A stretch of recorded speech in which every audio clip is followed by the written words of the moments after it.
Hello friends, स्वागत है आपका क्रिस्टो मॉल में। आज हम Korean drama city Hunter episode number 14 देखने वाले हैं। तो वीडियो शुरू करने से पहले आप सब लोग चैनल को सब्सक्राइब जरूर कर दें। तो चलिए ड्रामा शुरू करते हैं। ड्रामा के स्टार्टिंग में जोंगसिक गिर जाता है और लियोन वहां से अपनी कार में चला जाता है। जहाँ वो खुद पर गुस्सा था कि मैंने ऐसा क्यों किया। तभी लीजिन का कॉल आता है और वो उससे कहता है कि तुमने अच्छा काम किया और मैं तुम्हारे इस काम से बहुत खुश हूँ। यहाँ पर लीजिन ने उसको बताया था कि मांडोक का एक्सीडेंट मैंने ही करवाया है।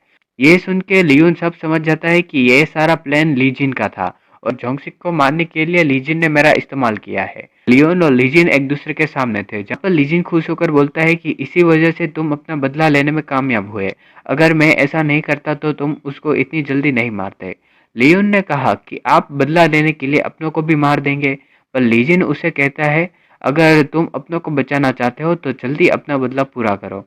ये सुन के लियोन ने लीजिन से कहा शायद आप सबको अपना नहीं मानते मेरे सिवाय। तो अब मैं आपको दिखाता हूँ कि अपनों का दर्द क्या होता है। तो जहाँ पर लीजिन खड़ा था उसकी साइड में एक चाकू रखा था। तो वही चाकू लियोन ने अपने हाथ के आर पार चला दिया। इसे देखकर लीजिन को दर्द हुआ। अब लियोन जा रहा था, तब उसने लीजिन से कहा अगर आपने फिर से मेरे अपनों को चोट पहुंचाई तो आपको ये दर्द फिर से महसूस कराऊंगा। दूसरे सीन में जोंगसिक को हॉस्पिटल लाया गया, जहाँ उसकी ट्रीटमेंट हो रही थी। उसी हॉस्पिटल में मांदोक था, जहाँ पर किमनाना और लियोन थे। लियोन के आते ही किमनाना ने उसके हाथ में खून देखा। तो लियोन ने किमनाना को सब बताया कि मांदोक का एक्सीडेंट लीजिन ने करवाया है। दूसरी ओर प्रोसिक्यूटर किम के पास उसके पापा का कोड था, जिसमें लियोन ने जोंगसिक की बातें रिकॉर्ड की थी। वो रिकॉर्डर निकाला जिसमें सिटी हंटर और जोंगसिक के बीच में जो बात हुई वो प्रोसिक्यूटर किम सुनते हैं। यहाँ से वो जोंगसिक को रखा है वहां पर जाता है। वहीं वार्ड के बाहर उसको लियोन दिखाई देता है। लियोन को देखते ही प्रोसिक्यूटर किम ने उस पर हमला कर दिया, पर लियोन यहाँ पर उसे कुछ बिना बोले ही वहां से चला जाता है। अब किमनाना लीजिन के घर जाती है। उसे मिलकर कहा कि आप लियोन को छोड़ दीजिए और उसे एक नॉर्मल लाइफ जीने दो। जिस तरह आप मुझे और मानदोक को मार के लियोन को मजबूर कर रहे हैं अपना काम करवाने के लिए, वो सब आप बंद कर दीजिए।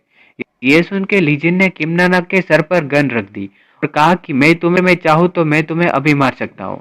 पर किमनाना डरी नहीं और उसकी हिम्मत देखकर लीजिन खुश होकर कहता है कि आज मैं तुम्हें जाने देता हूँ। फिर किमनाना वहां से जाने लगती है। तभी वहां पर लीजिन ने उसको रोककर कहा अगर फिर से तुमने मेरे रास्ते में आने की कोशिश की तो मैं तुम्हें मार दूंगा और इसे तुम मेरी आखिरी चेतावनी समझना। यहाँ से किमनाना हॉस्पिटल चली जाती है, जहाँ वो लियोन से कहती है कि अब मुझे सब पता चल गया कि और वो रिकॉर्डिंग और अपने साथ क्यों नहीं ले जाना चाहते थे, क्योंकि प्रोसिक्यूटर किम जोंगसिक का बेटा है। वो दोनों बातें कर रहे थे, तभी वहां पर टीवी में न्यूज आ रही थी, जहाँ पर जयमन 1983 में जो सीक्रेट मिशन हुआ था वो मीडिया के वो बता रहा था। जहाँ पर जयमन सबसे झूठ बोल रहा था कि वो मिशन सरकार ने परमिशन नहीं दी थी, पर उस टीम ने अपने देश के साथ गद्दारी करके दूसरे देश में बिना परमिशन के अटैक कर दिया, जिसकी वजह से हमने उन सबको मार दिया।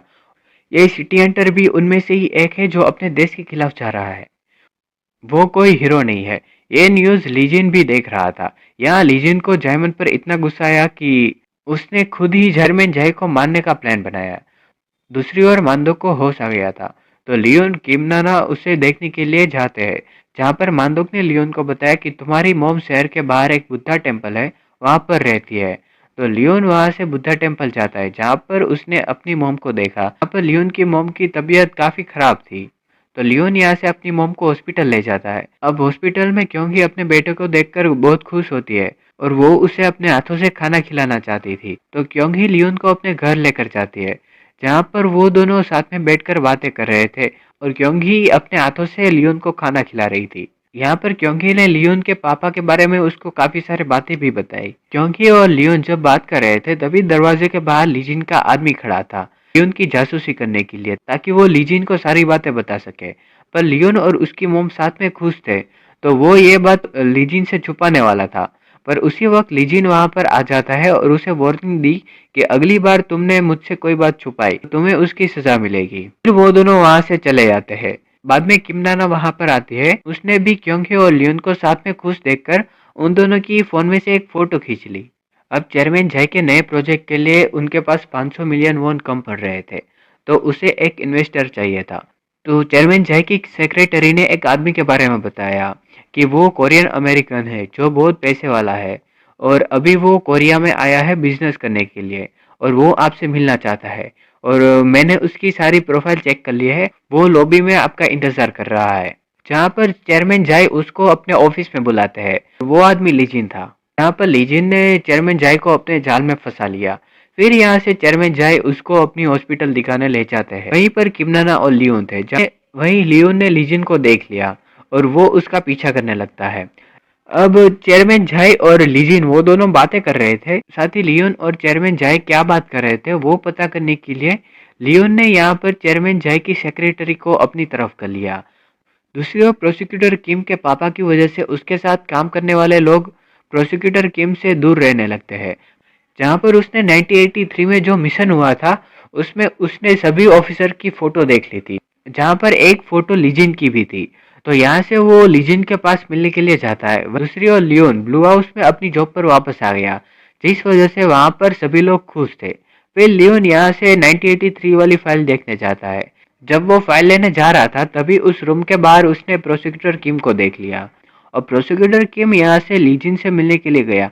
1983 में जो मिशन हुआ था उसके बारे में पूछता है, पर लीजियन ने उसको सच नहीं बताया। तो प्रोसिक्यूटर किम उसे बातों में फंसाने की कोशिश कर रहे थे, पर वहां पर लीजियन उसकी बातों में फंसा नहीं। तो प्रोसिक्यूटर किम ने चुपके से लीजियन के फिंगरप्रिंट लेने के लिए उसको एक ग्लास पकड़ाया, पर लीजियन यहाँ पर प्रोसिक्यूटर किम से ज्यादा चालाक था। अब लियोन चेयरमैन जाय पर नजर रखने के लिए उसकी सेक्रेटरी को अपना दोस्त बनाया और लियोन ने उस सेक्रेटरी का आईडी कार्ड ले लिया, जिससे वो चेयरमैन जाय के ऑफिस में जा सके। और वहां जाकर उसने एक कैमरा लगा दिया जहाँ चेयरमैन झाई की सारी बात लियोन को पता चल सके। फिर दूसरे दिन चेयरमैन झाई ने एक आदमी को बुलाया जिसके पास 1983 में जो मिशन हुआ था उसकी डिटेल्स थी। वो बुक उसने सीक्रेटली मंगवाई थी और बदले में उस आदमी को उसने कई सारे पैसे दिए थे। और ये सब लियोन उस कैमरे में से सब देख रहा था। अब चेयरमैन झाई ने उस आदमी के जाने के बाद बुक को जला दिया।